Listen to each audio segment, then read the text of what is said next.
The first thing Admiral Cass did when the intelligence report landed on her console was read it 3 times. Not because she didn't understand it on the first pass, she understood it perfectly, but because the second and third readings were about accepting it, and acceptance was a discipline she had learned the hard way over 22 years of command. The report, filed by 2 independent reconnaissance drones and confirmed by a third, described a Krath Dominion battle formation previously theoretical in human naval doctrine. 300 warships arranged in a perfect rotating sphere, each vessel occupying a fixed arc of the formation, every arc synchronized to the others within 4 milliseconds of deviation. The formation had a name, translated from the Krath Tactical Lexicon by the Intelligence Division's linguists: the Iron Shell. The translation, Cass thought, was unusually precise for a species whose military terminology normally resisted direct conversion. Iron shell. A thing that could not be cracked. A thing that protected everything inside it while presenting nothing stable to the outside. She set the report down, actual paper, printed, because she thought better with physical weight in her hands, and walked to the viewport of her command quarters aboard the carrier Meridian's Edge. The Helix defense line was 40,000 kilometers behind her. The Helix corridor itself stretched beyond it for 600,000 kilometers of navigable space, flanked on both sides by dense debris fields that no ship larger than a Scout could navigate without losing its hull. The corridor was the only reliable supply route between the outer reaches and the inner human systems. 12 billion people depended on what moved through it. Fuel, medicine, food stock, replacement parts for atmospheric processors on 6 colony worlds. Cass had done the mathematics on the Helix corridor so many times that the numbers had become a kind of prayer. 12 billion people, 1 corridor, no alternative route that could be opened in less than 8 months. The Krath Dominion knew this. The iron shell was not a weapon aimed at her fleet. It was a weapon aimed at the corridor itself, and through the corridor, at everything behind it. She pressed her thumb to the intercom panel. "Get me Commander Vale." There was a pause of perhaps 4 seconds, longer than necessary, which meant the communications officer had hesitated before routing the call. Cass noticed the pause and filed it away. Her crew had not yet fully reconciled themselves to Vale's presence aboard the Meridian's Edge, and she had decided early on that she would not address this directly until it became operationally relevant. Human crews had complicated feelings about Krath-blooded officers, and complicated feelings were a command problem she could manage, but not by pretending they didn't exist and not by making them the central drama of the ship. She managed them by giving her crew excellent reasons to trust the results of decisions that required her to make trust a precondition. Vale arrived 7 minutes later, which meant he had come from the secondary tactical bay where he spent most of his off-rotation hours.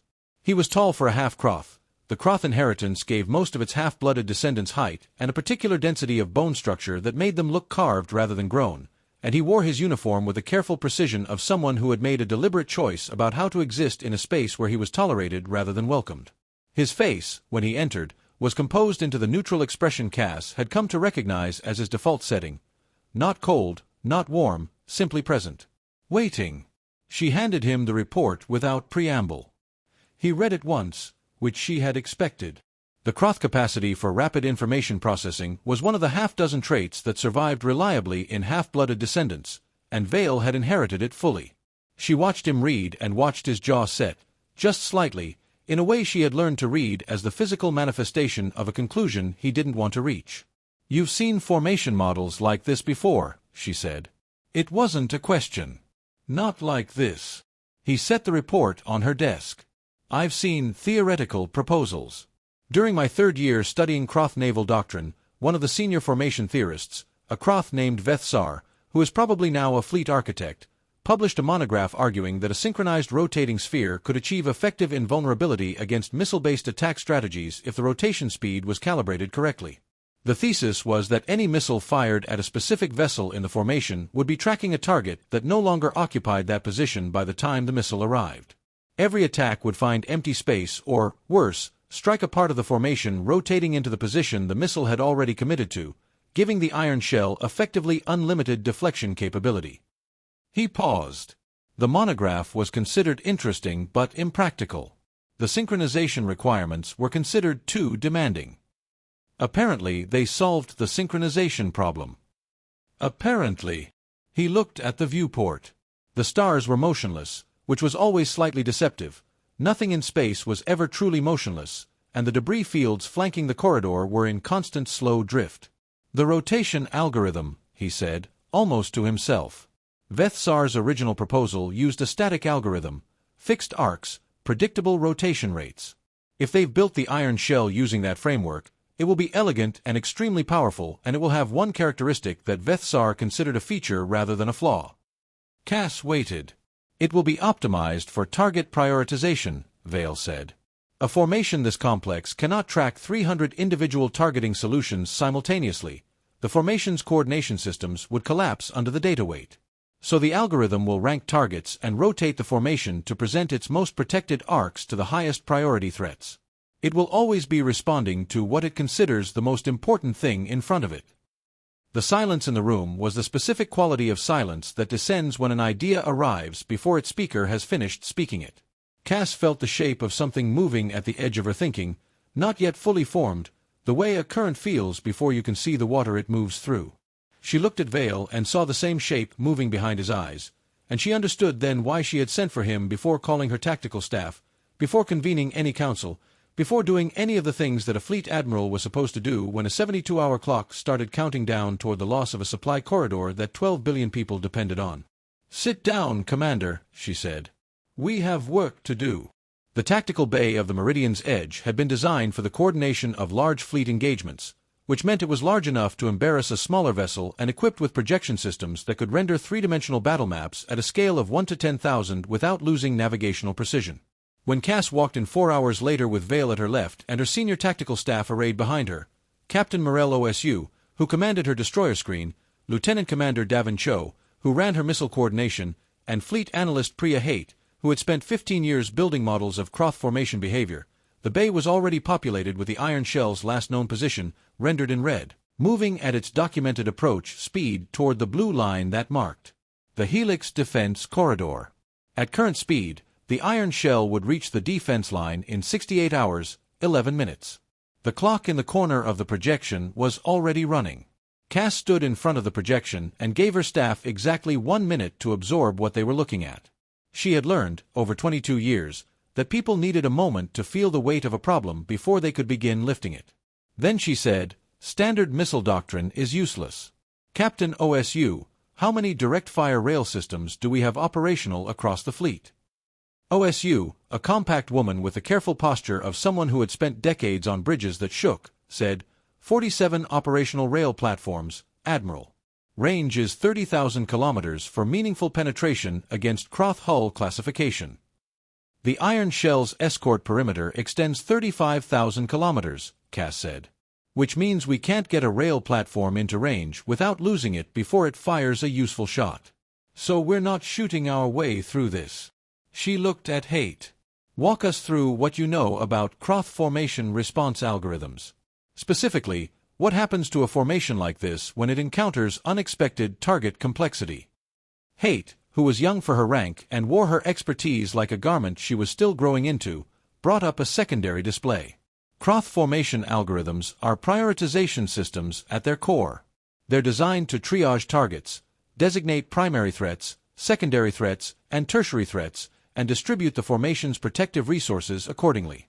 The more sophisticated the formation, the more sophisticated the triage system. A formation as complex as the iron shell would almost certainly use a multivariable prioritization matrix, tracking vessel mass, energy signature, weapon charge, combat speed, trajectory, and probably a half-dozen other variables to assign threat values in real time. She paused. But the sophistication of the triage system is also its constraint. A more complex algorithm processes more data, but it also has more potential points of confusion. What confuses it? Cass asked. Haight looked at Vale. It was the first time she had looked directly at him since the briefing began, and the look carried no hostility, only the professional recognition of expertise that exceeded her own. I don't know enough about Veth Tsar's specific implementation to say with confidence. Commander Vale would have better insight. Vale had been standing slightly apart from the group, his attention divided between the projection and the floor, which was where he looked when he was thinking through something he didn't want to think through. He raised his eyes. The algorithm is a ranking system, he said. Ranking systems have one fundamental vulnerability. They're designed to handle one truth at a time. Tell a ranking system two equally compelling truths simultaneously and it doesn't choose between them wisely, it oscillates. The system keeps updating its priority assessment because neither input resolves as clearly dominant, and while it's oscillating, it's not acting. In a formation this tightly synchronized, the cost of hesitation isn't one ship failing to rotate, it's the entire formation losing step. The bay was quiet. The tactical display rotated the iron shell slowly, its 300 ships moving in their perfect, terrible sphere. So we don't attack it, Cass said. We confuse it. She walked to the projection table and placed her hands on the edge. The helix corridor has one entry point wide enough for a formation the size of the iron shell. Before they reach it, they have to cross 400,000 kilometers of open approach space. During that crossing, they will be tracking us. We need to give them something to track. She looked up. Inventory of our drone complement, full count, all classes, including non-combat survey units. Cho pulled the numbers. 214 combat-designated drone units, Admiral. 68 survey-class drones. If we strip the survey class down to basic propulsion and install combat signature emitters. Do it. I want all 282 drones configured to emit full human combat signatures. Ship mass, weapon charge, drive signature, the complete profile. I want each drone programmed to mimic a different vessel class, mix of carriers, destroyers, assault ships. No two drones identical. She paused. And I want one drone configured to mimic the Meridian's edge specifically. Full flag signature. Command encryption echoes, the Admiral's personal comm frequency band, everything that makes this ship look like this ship. The room understood what that meant. OSU's expression didn't change, but something shifted behind her eyes. Cho made a note on his tablet. Haight was already running calculations. Vale looked at Cass with an expression she hadn't seen from him before, something more than the neutral watchfulness that was his usual register. She realized, with a small and private surprise, that what she was seeing was close to respect. The iron shell will see 282 ships approaching, she continued, plus our actual fleet, repositioned behind the drone screen. It will try to triage. It will designate threats, assign priority values, rotate its protective arcs. We will adjust the drone flight paths in real time based on how the formation responds. We will force it to keep re-triaging, keep reassigning priorities, keep readjusting, and we will do this until the algorithm can't distinguish between two equally important targets and begins to oscillate. She looked at Vale. Commander, I need you running formation analysis for the entire engagement. You watch the iron shell and you tell me, in real time, how it's responding to each adjustment. Every course change the drones make, I want your read on how the algorithm is processing it before I authorize the command. Vale said, and when it identifies the Meridian's edge decoy as the flag? Then the iron shell will do what every command targeting algorithm does when it thinks it can take out the opposing fleet commander. It will commit to the pursuit. Cass looked around the room. And when it commits, it will break just far enough out of formation to pursue. Because a perfectly synchronized sphere cannot maintain synchronization while an element of it chases a moving target in a different direction. And in the gap between perfect synchronization and the moment before it corrects, there's a window. How long? OSU asked. Cass looked at Vale. The question was his to answer, because it was his prediction to make. He thought for 7 seconds. She counted. 40 seconds, he said. Perhaps 45. The formation will detect the breach in its own synchronization within seconds. The algorithm is self-correcting by design, and it will issue a recall command. The ships that broke formation will take approximately 40 seconds to decelerate, reorient, and return to their arcs. During those 40 seconds, there will be a gap in the iron shell's southern hemisphere. He paused. It will be a gap approximately 8,000 kilometers wide. OSU was already pulling up the fleet disposition display. Enough for our destroyer screen. If they're in position before the gap opens. They won't be able to move into position after the gap opens, Vale said. The formation will be watching for exactly that. They have to already be there, moving on a vector that looks like a retreat, and then they reverse and enter the gap at the moment it appears. Cass nodded. We have 66 hours before the iron shell reaches optimal engagement range. We need the drones deployed, the fleet repositioned, and Captain OSU's destroyers on a pre-calculated reversal vector within the next 20 hours. She straightened. Questions? There were none. The 72-hour clock read 67 hours, 44 minutes. The drone deployment began at hour 22, in the dark space between the Meridian's edge's position and the outer edge of sensor range for the iron shell. Cass watched it from the bridge, standing at the forward console rather than sitting in the command chair, because she was the kind of commander who stood when she was tense, and she saw no reason to pretend otherwise with her bridge crew. The drones launched in staggered groups of 12, each group moving to its initial position along a pre-calculated grid before activating its signature emitters. On the tactical display, she watched new friendly contacts bloom into existence one by one. 282 false ships, each radiating the specific electromagnetic signature of a human combat vessel, each one a carefully constructed lie. The last drone to launch was Unit Designation Delta 1. She had watched Cho personally oversee its configuration, checking the Meridian's edge signature profile against the drone's emitter calibration with the specific focus of someone who understood that a small error could produce a decoy that the Iron Shell's algorithm would correctly identify as inconsistent and therefore deprioritize. Delta 1 had to be convincing enough that the Iron Shell's targeting system would assign it flag-level priority, the highest possible threat designation, and commit to its destruction with a kind of resource allocation that would pull ships out of the formation's southern hemisphere. It launched at hour 24 and took its position at the center of the drone screen, flanked by 12 drones mimicking destroyer-class escorts, because a fleet admiral would not be moving without escorts. Vale was at the secondary console, running the Krath formation analysis systems he had designed himself over the previous 18 hours. He had not slept. Cass had ordered him to sleep at hour 16, and he had acknowledged the order and gone to his quarters and returned 40 minutes later, which she had pretended not to notice because the work he produced in those 40 minutes was detailed enough that she made the pragmatic decision to keep him at the console rather than enforce the sleep order and lose whatever he was in the process of understanding about the Iron Shell's approach vector. "They've adjusted bearing," Vale said at hour 26. His voice carried the flat inflection of someone reporting a fact rather than reacting to one. 12 degrees, correcting toward the center of the drone screen. The formation's sensor array has detected the signature cluster. He watched his display. The rotation speed has increased by approximately 4%. They're tightening the formation before they engage, which means they've assessed the drone screen as a credible fleet and they're preparing for a missile exchange. "Which they won't get," Cho said from his station. "Which they won't get," Vale confirmed. "But the formation adjustment tells us something useful. The algorithm is already triaging.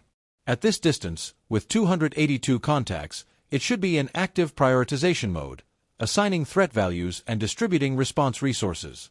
The 4% rotation increase suggests the highest priority targets in its current triage are concentrated in the drone screen's center-forward section." He paused. "Delta 1 has been identified as a priority contact. Not necessarily flag priority yet, we're still at the edge of sensor resolution for detailed signature analysis, but it's in the top tier." Cass looked at the Iron Shell's position on the tactical display. 300 ships, moving in their impossible sphere, rotating at combat speed, utterly impervious to every weapon she possessed. She thought about the 40-second window that existed only in Vale's calculations, that had never been tested, that rested entirely on a prediction made by a man who had spent 6 years studying a tactical doctrine that had since produced something its own creators had considered impractical. She thought about 12 billion people and the supply corridor and the atmospheric processors on 6 colony worlds. "Begin Phase 2 adjustment," she said. "Move the drone screen's left flank back 3,200 kilometers on a retreating vector. Make it look like a repositioning maneuver. Adjust the drive signatures to show controlled deceleration, not panic." Cho relayed the command. On the tactical display, the drone screen shifted, its left flank drawing back in the smooth motion of a fleet making a tactical correction, opening a slight angle that invited the Iron Shell to read it as a human commander reconsidering their approach. Every detail of the adjustment had been planned in the briefing: the specific angle, the deceleration rate, the timing relative to the Iron Shell's current rotation phase, to present the formation's algorithm with an interpretation that was consistent with human fleet behavior and therefore believable. Vale watched his display. 30 seconds. 40. The Iron Shell is tracking the left flank adjustment. Rotation is redistributing. Approximately 15% of the formation's southern arc coverage has shifted to track the retreating section. He looked up. They think the left flank is withdrawing to create a firing solution. They're protecting against a missile salvo from that angle. Good, Cass said. They're spending attention on something that isn't a threat. Begin left flank drone engine signature escalation. Power levels up to 70%. Make them look like they're charging weapons. The drones had no weapons. They had signature emitters and propulsion systems and nothing else. But the Iron Shell's algorithm didn't know that, and a drone charging its drive systems to 70% created an electromagnetic signature indistinguishable from a destroyer-class vessel powering its rail drives for a high-velocity kinetic strike. The Iron Shell's triage system would register the escalating signatures and update its threat assessment, pulling more formation resources toward the southern arc to intercept what looked like an imminent strike. Vale said, "Southern arc coverage increasing. The formation is rotating. The protective arcs are shifting toward the left flank." A pause. The right flank of the formation is correspondingly thinner. Approximately 12% reduction in coverage. He paused. "Not enough." "Not yet," Cass said. "We need 3 times that reduction, concentrated, to make the window wide enough for Captain OSU's destroyers." She looked at OSU. Status on the reversal vector.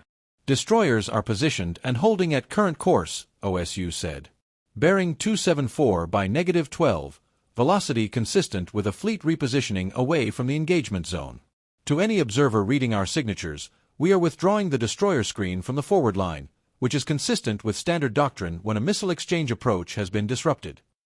She paused, and Cass could hear the precision in her voice that was the particular quality of a commander who had worked through a plan until she owned every detail of it. "On your order, we decelerate to 0 and reverse within 6 seconds. We enter the gap from a cold start relative velocity. We will be at the gap's edge within 41 seconds of reversal initiation." 41 seconds, Cass repeated. "And the gap lasts 40 to 45, Vale said. He said it without inflection. "Then you'd better be right about 45, OSU said, and it was not hostile. It was the statement of a commander who was going to commit her destroyers into a gap in a rotating formation of 300 warships based on a prediction made by a man she barely knew, and who needed to say that truth out loud before she did it." Vale looked at OSU. "I will be right about 45, he said. He said it the same way, without inflection, without warmth, without performance. Simply the statement of a fact he was prepared to be held to." OSU held his gaze for 3 seconds and then nodded once. Cass returned to the tactical display. 51 hours, 20 minutes on the clock. The Iron Shell was close enough now that its individual ships were visible as distinct points on the formation map, each one moving in its perfect arc, 300 vessels synchronized to within 4 milliseconds of each other, the most disciplined naval formation in the history of either species. She had a plan to destroy it using 282 unmanned drones and a 40-second window and the predictions of a half-Krath commander who had defected from the side she was about to defeat. "Phase 3, she said. "Deploy the secondary drone cluster from the Aldrin's Point and the Sable Crossing. 100 units, spread across the formation's approach path in a broad fan. Random flight signatures, inconsistent vectors, no formation discipline. I want them to look like a confused rear guard being pushed forward ahead of the main fleet. Make it look like we're throwing everything at them and losing cohesion." The secondary cluster launched and bloomed onto the tactical display in a scattered pattern that looked, from the Iron Shell's vantage, like a human fleet beginning to lose its operational discipline under pressure. Another piece of the constructed reality that Cass was building around the formation, the story she was telling the algorithm, one data point at a time. The Iron Shell's response was almost immediate. "Formation is adjusting," Vale said, and now there was something in his voice that hadn't been there before, a specific alertness, the quality of a person watching something they understand very well doing something they predicted very precisely. "The algorithm is reprocessing. 282 contacts plus 100 new contacts, 412 total. The triage system is running a full priority resequence." He watched.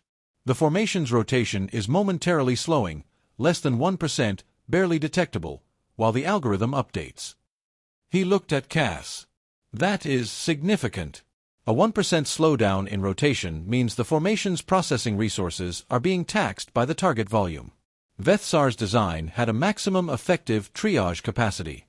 We're approaching it. How close? Not close enough yet. He looked back at his display. But the new contacts have done something useful. Delta One's priority ranking has increased. The algorithm is now comparing Delta One's signature to the other high-priority contacts in the screen, and Delta One's flag signature is distinguishing itself from the others. In a crowded target environment, the highest value target becomes more valuable, not less, because eliminating the flag generates greater strategic return per resource committed. He paused. Delta One is now the formation's designated primary target. Cass felt something settle in her chest, not relief, but the specific sensation of a plan achieving its first critical objective. Begin Delta One's repositioning. Move it to the forward edge of the screen, increase its apparent velocity to match what a flagship would do if it was trying to find a firing solution. Make it aggressive. Delta One surged forward on the tactical display, its drive signature flaring bright on the sensors, moving like a fleet commander who had decided to take the fight to the enemy rather than wait to be engaged. It was, Cass thought, a recognizable behavior to any tactical system that had studied human command patterns, because a human admiral at 70% confidence would press, and pressing meant moving forward, and the Iron Shell's algorithm would know this. The formation moved. Not dramatically. Nothing the Iron Shell did was dramatic, because dramatic implied loss of control, and the Iron Shell was pure control, but 300 ships adjusted their orientation as a unit, the formation's leading hemisphere tilting by 6 degrees to bring more coverage to bear on Delta One's approach vector. The rotation speed increased by another 2%. And on the formation's southern hemisphere, facing away from the primary engagement toward the sector of space where OSU's destroyers were conducting their long, deliberate, convincing retreat. Southern arc coverage is at 62% of standard, Vale said. The algorithm has deprioritized the southern hemisphere to concentrate on Delta One. The ships that should be covering that arc are rotating forward to support the primary engagement. 62%. Not enough. The gap needed to be at 30% or less before the formation committed its pursuit element, or the gap wouldn't be wide enough for the destroyers to enter before the correction recall closed it. Cass did the arithmetic of the remaining adjustment she needed and the time she had left to create it, and she understood that the next phase of the plan required something the previous phases had not required: genuine risk. "Arm the missile batteries," she said. Cho turned from his console. "Admiral, I know they can't penetrate the formation. That's not what they're for. Arm them and begin pre-launch targeting sequences on the Iron Shell's leading hemisphere. Make the power signatures visible, full targeting radar active, lock acquisition protocols running. I want the formation's algorithm to see a full fleet missile salvo being prepared from the forward position. Because the algorithm would respond to a genuine threat with the same logic it had used for every other threat: prioritization, resource allocation, rotation adjustment. And a full fleet missile salvo from the forward position, aimed at the leading hemisphere, would pull the formation's resources forward and away from the south. It would also, almost certainly, trigger the pursuit of Delta One. Cho armed the batteries. The electromagnetic signature of full missile targeting protocols spread across the sensor spectrum like a shout. On the tactical display, the Iron Shell's formation responded within seconds, and then did the thing that Cass had built the entire plan to produce. A group of 22 ships peeled from the formation's forward arc. Not breaking formation entirely, the rotation continued around them, but extending beyond the formation's boundary, accelerating, turning toward Delta One with a specific vector of ships that have been tasked with a priority elimination. The formation's algorithm had decided that the flagship was within range, and the opportunity to eliminate the human fleet commander was worth committing 22 ships to a pursuit vector. Delta One ran. It ran beautifully. The pre-programmed evasion protocol Cho had installed gave it the specific movement signature of a carrier in emergency acceleration, pushing its drives to maximum and beginning an evasion spiral that no flagship would maintain for long because a flagship didn't run, it maneuvered, and maneuvering meant spirals and bearing changes and all the other signatures of a large vessel being pushed by a skilled helmsman who was also managing communications with the rest of the fleet. The 22 Krath ships pursued. They were fast. Krath warships were almost always faster than their human equivalents, but Delta One had a head start, and the head start was designed to last exactly long enough. Southern arc coverage at 44%, Vale said. 39%. The formation is compensating for the pursuit element by redistributing. They're pulling from the south because south is the lowest threat direction. His voice was level, Monitoring. 33%. That's the threshold, Cass said. What's the formations? Wait. Vale's voice changed by a fraction, sharpened, not with alarm but with the specific quality of a person watching something move faster than predicted. The pursuit element is accelerating beyond its initial vector. The algorithm has promoted Delta 1 to highest priority target, the flagship identification confirmation has resolved, and the system is committing more resource to the pursuit. He watched. 2 additional ships are extending from the northern arc, 24 total in pursuit. The southern hemisphere of the Iron Shell had 24 fewer ships covering it than 30 seconds ago. On the tactical display, the gap in the formation's rotation was visible, not as empty space, because the remaining ships were still rotating, still maintaining the sphere, but as a thinning, a place where the sphere's surface was less dense than its design intended, where the overlapping coverage of adjacent ships had become sequential coverage with gaps between rotations. Southern arc coverage, Vale said. 27%. Captain OSU, Cass said. Reverse now. OSU's hand was already on the command relay.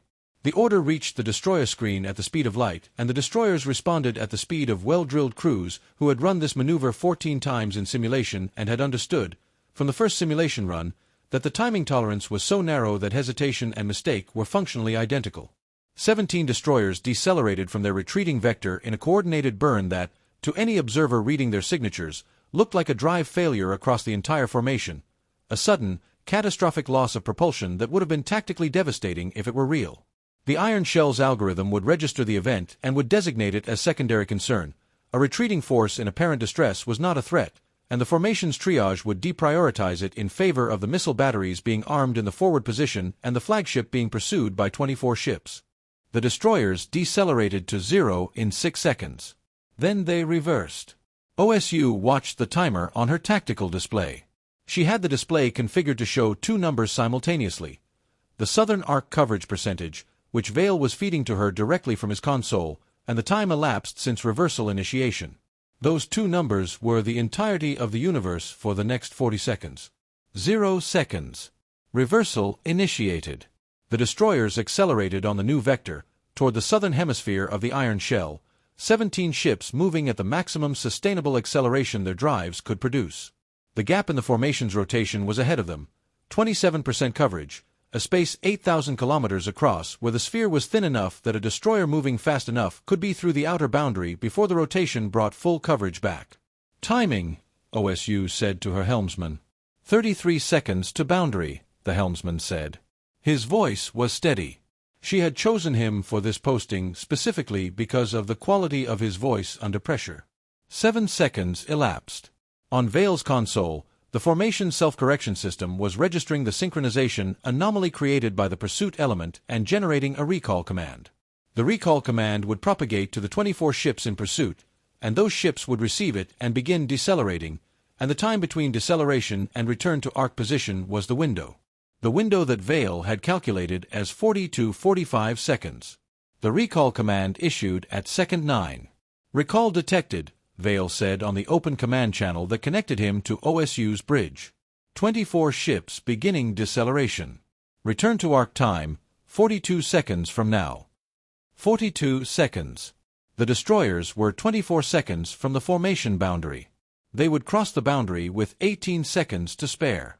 They would need 12 seconds inside the formation to reach the firing positions that would allow them to engage the interior ships, the command vessels, the communication nodes, the formation coordination hubs that were protected by 300 ships on the outside and almost nothing on the inside, because the Iron Shell had never needed interior defense before. Interior defense was the one thing an invulnerable formation didn't require. "We're going to make it," OSU's helmsman said. "Maintain heading," OSU said. 14 seconds. The southern hemisphere of the Iron Shell filled OSU's forward display, 300 ships rotating in their terrible sphere, the gap visible now as a real thing, a region of thinning in the formation surface that looked, she thought, like a wound that didn't know it was a wound yet. 12 seconds. Vale's voice. Formation is detecting the reversal. Algorithm is updating threat assessment. The destroyer screen's signature shift has been registered as a new hostile vector. A pause of 2 seconds that felt like much longer. You have been promoted to secondary priority. The formation is not rotating additional coverage to intercept. It cannot. The southern arc is already committed to compensating for the pursuit element. You are inside the algorithm's response threshold. Which meant, you are moving faster than the formation can react to. Which meant, the gap will still be there when you reach it. 10 seconds. 8. 6. The first destroyer crossed the boundary of the iron shell. Then the second. Then 4 more. In the staggered sequence OSU had designed to allow each ship to clear the boundary before the next reached it, maintaining separation while minimizing the time the gap was occupied and therefore detectable. Destroyer after destroyer slipped through the thinning in the formation's southern arc, moving fast, each one past the outer ring and inside the sphere. Inside the iron shell. OSU's destroyer, the Harrow's Point, crossed the boundary at second 31. She had 11 seconds before the recalled ships returned to their arcs and the gap closed. Around her, 16 other destroyers were already inside, spreading to their pre-calculated positions, the positions that placed them at optimal range for the interior targets Cho had designated in the briefing. 6 formation coordination hubs distributed through the iron shell's interior, the ships responsible for maintaining the synchronization signals that kept 300 vessels rotating in perfect alignment. 11 seconds became 8. 8 became 5. Fire, OSU said. 17 destroyers opened fire simultaneously, their rail drives delivering kinetic strikes at point-blank range against the coordination hub vessels at the center of the iron shell. Not at the formation's exterior ships, at the machinery that made the formation function, the specific vulnerable organs of a body that had seemed to have no vulnerable organs until you were inside it. The gap closed at second 42. The destroyers were already inside. What happened to the iron shell in the next 4 minutes was not dramatic in the way battles were sometimes dramatic. There were no explosions visible from outside the formation, no obvious wounds. What happened was quieter and more complete than visible damage. The synchronization signals from 3 of the 6 coordination hubs went silent, disrupted by rail strikes that left the hub ships damaged but not destroyed, functional but unable to transmit. The iron shell's rotation algorithm received synchronization data from 3 sources instead of 6, and the data from those 3 sources was sufficient for the algorithm to continue operating. But the algorithm was designed for 6-point synchronization, and 3-point synchronization introduced variance into the rotation calculations that the algorithm tried to correct, and the correction signals were transmitted to 300 ships, and those ships adjusted, and those adjustments introduced new variance, and the algorithm corrected again. The formation is oscillating, Vale said. Cass was watching the tactical display. She had been watching it since the moment the first destroyer crossed the boundary, watching the iron shell with the focused attention of someone who has set something in motion and is watching it resolve. She saw the oscillation before Vale named it.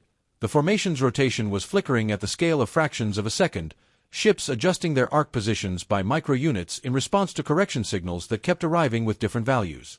A healthy algorithm would dampen the oscillation quickly. An algorithm processing 412 targets with 3-point synchronization and active pursuit elements was not a healthy algorithm.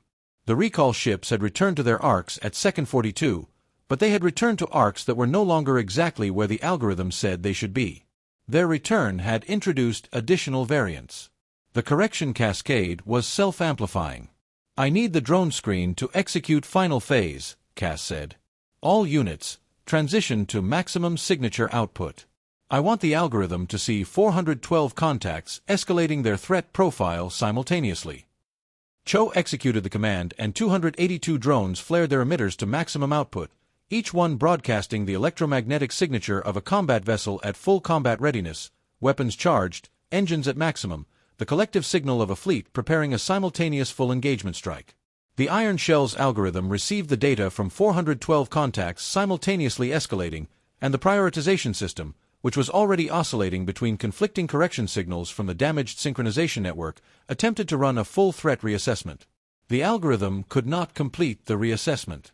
It had too many inputs, too many conflicting synchronization corrections, too many targets escalating simultaneously, too many things designated as highest priority. It began cycling between threat assessment states, cycling, not choosing, and the cycling produced correction signals that contradicted each other, and 300 ships received contradictory correction signals within milliseconds of each other, and for the first time since the Iron Shell's formation had been conceived and built and deployed as an invulnerable weapon, the rotation was not synchronized. Ships began to lose step. Not catastrophically, There were no collisions, no direct impacts, but arcs that had been maintained within 4 milliseconds of deviation began to drift to 12 milliseconds, then 30, then to seconds. Ships that depended on the arc positions of adjacent vessels to time their own rotations began rotating into spaces that were no longer occupied, or failing to rotate away from spaces where other ships were also rotating. The sphere that had been perfect became imperfect, and imperfect at this scale meant different things to different ships. Some held their formation positions because their own systems were maintaining their last valid instruction. Others, receiving new correction signals, moved to positions that were no longer consistent with the ships around them. The iron shell came apart the way a synchronized performance comes apart when the conductor's signal is lost. Not in violence, but in the sudden exposure of 300 ships that had been functioning as one thing, now each one alone. Krath vessels scattered from their formation positions, drives firing at full power as individual captains made individual decisions about what to do when the only instruction they had ever needed, maintain your arc, maintain synchronization, was no longer a coherent command. Some turned toward the Meridian's edge and the main fleet. Some turned toward the Helix corridor and continued the mission on autonomous authority. Some turned away from the engagement entirely, the survival instinct of a ship that has lost its tactical context and defaults to distance. Gap in the corridor approach, Cho said. The formation has lost cohesion across all 3 primary arcs. The corridor is open. Cass looked at the tactical display. The iron shell, the formation that had made her entire fleet's weapons useless overnight, that had turned 48 hours of human naval strategy into obsolete planning, that had been moving for 72 hours toward the destruction of the most important supply corridor in human space, was no longer a formation. It was 300 Krath ships in 300 different places, some of them capable, some of them damaged, none of them synchronized, none of them invulnerable. "Signal the main fleet," she said. "Advance through the corridor. Escort formation, lead with the carriers, destroyers on the flanks, missile screen forward. We are taking the Helix corridor. Signal the outer reaches supply chain, corridor is open for transit." She paused. "And signal Captain OSU. Tell her to bring the Harrow's Point and her destroyers out of the iron shell when she has a clean vector.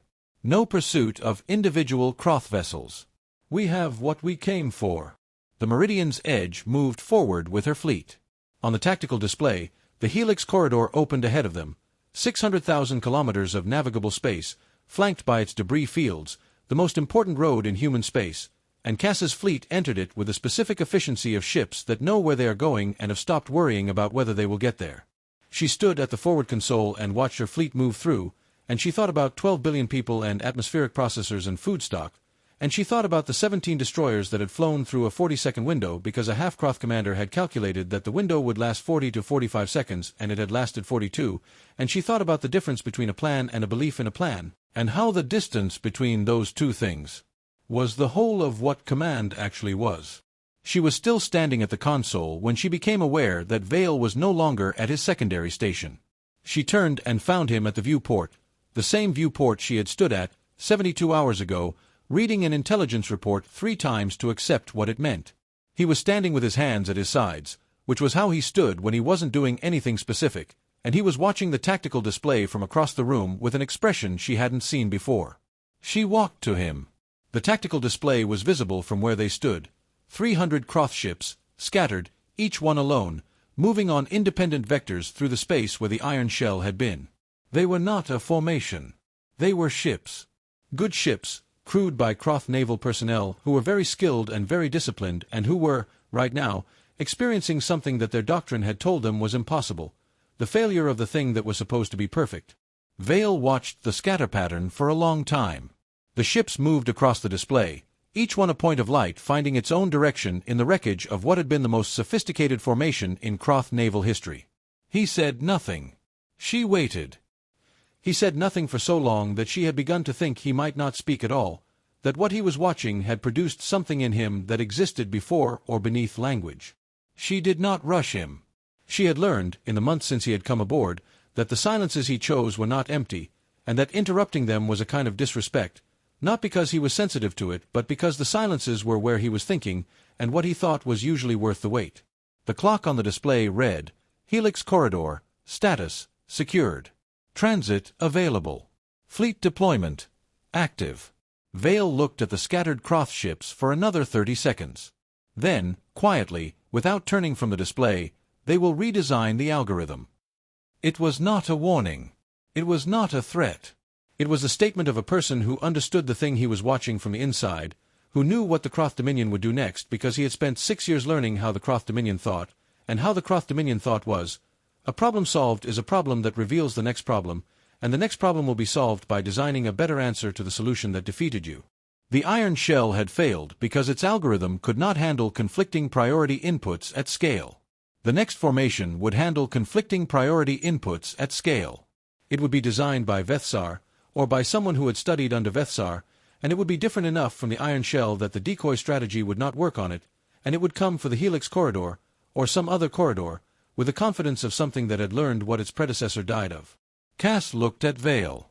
She looked at his profile, at the specific architecture of his face that was half one thing and half another, that belonged completely to neither the people he had come from nor the people he served with, that had produced a capacity for understanding that no purely human officer could have replicated, because you had to have grown up with Krath tactical doctrine in your bones, literally in some ways, the Krath capacity for pattern recognition running in the same nervous system that had learned human strategy, to have predicted those 42 seconds with the precision he had predicted them. She thought about what it had cost him to make that prediction, to stake his professional existence and the lives of 17 destroyer crews on his understanding of a system he had defected from. She said, "Then we will find someone who understands the new one." It was simple. It was not reassuring in the conventional sense. She was not telling him it would be all right, that the next formation would also fall, that humanity would continue to find answers.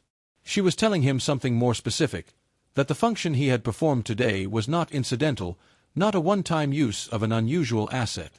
That the capacity he had to understand the thing from the inside, the half-Krath commander who had spent 6 years in Krath naval doctrine and who could predict, in real time, how a formation's algorithm would respond to stimuli, was a capacity she intended to need again.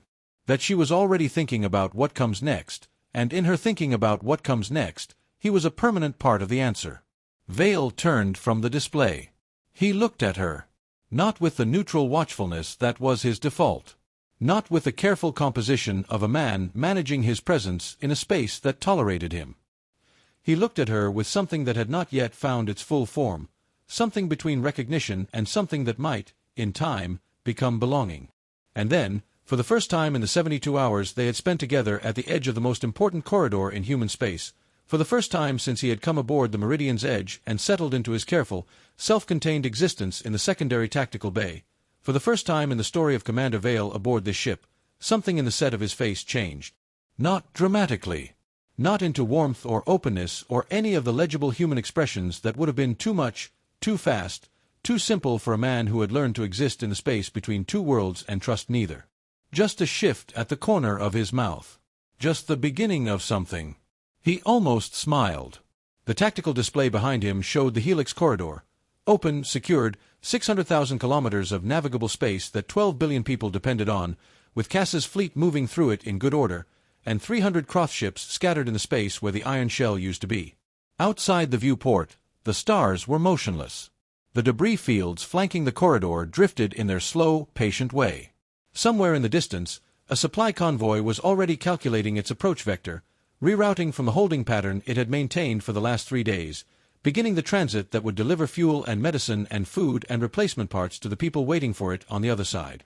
And on the bridge of the Meridian's edge, a human admiral and a half-Krath commander stood at a viewport and looked at the place where an invulnerable thing had been, and understood, both of them, in different ways, through different inheritances, with different costs already paid and different costs still coming, that this was not an ending. That the Krath Dominion was already, in some room Cass would never see, convening the people who would begin the work of designing what came next. That the war had not been won, only this battle, only this corridor, only today. That there would be another formation. That they would be there when it arrived.